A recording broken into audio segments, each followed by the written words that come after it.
Fakultas Ekonomi Universitas Mahasaraswati Denpasar menggelar pelepasan calon wisudawan atau yudisium.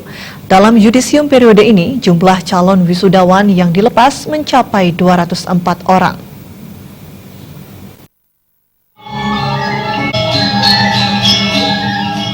Yudisium Fakultas Ekonomi Universitas Mahasaraswati Denpasar diikuti oleh 204 calon wisudawan. Rinciannya adalah Prodi Akuntansi sebanyak 92 calon wisudawan dan 112 orang dari program studi manajemen. Rata-rata lama kuliah ditempuh selama 4 tahun dan rata-rata IPK-nya mencapai 3,74. Dekan Fakultas Ekonomi Unmas Putu Kepramarini dalam sambutannya mengatakan, Unmas terus berupaya melakukan inovasi dan menyesuaikan kurikulum perkuliahan dengan kebutuhan dunia kerja sesuai perkembangan global di era industri 4.0. Menghadapi persaingan di era digital ini, mahasiswa sebelumnya sudah dipersiapkan sedemikian rupa dengan berbagai mata kuliah, kegiatan kampus, company visit, dan lain sebagainya yang bertujuan meningkatkan hard skill dan soft skill mahasiswa. Menjadikan mahasiswa sebagai generasi pencetak lapangan kerja, pihak fakultas terus berupaya menggelorakan semangat kewirausahaan di kalangan mahasiswa dengan berbagai kegiatan di kampus seperti Business Day dan seminar kewirausahaan yang mengundang berbagai narasumber seperti para pengusaha. Kegiatan-kegiatan tersebut diharapkan bisa mengubah pola pikir dan memotivasi mahasiswa menjadi pencipta lapangan kerja dan menjadi pribadi yang lebih siap menghadapi era persaingan bebas ini.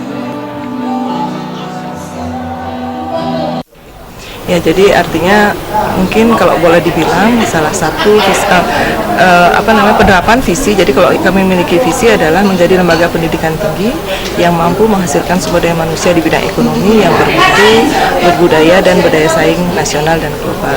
Jadi salah satu inovasi yang kami harapkan dari mahasiswa adalah mereka harus memiliki jiwa wirausaha, dan itu kami selalu selipkan di dalam materi-materi yang kami terapkan di dalam kelas. Jadi maksudnya jiwa wirausaha ini yang kami ingin tekankan adalah kami harapkan mereka memiliki mental yang mandiri.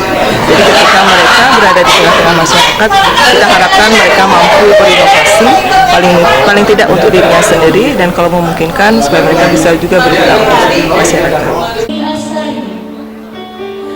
Sementara Ketua Panitia Yudisium Idewa Made Endiana mengatakan, semua tahapan perkuliahan telah diselesaikan dengan baik oleh calon wisudawan. Hasilnya pun sangat memuaskan karena IPK rata-rata mahasiswa mencapai 3,74. Jadi untuk rata-rata IPK tertinggi sebesar 3,72 untuk yudisium kali ini. Jadi selama proses perkuliahan mahasiswa rata-rata menempuh masa studinya hampir 4 tahun.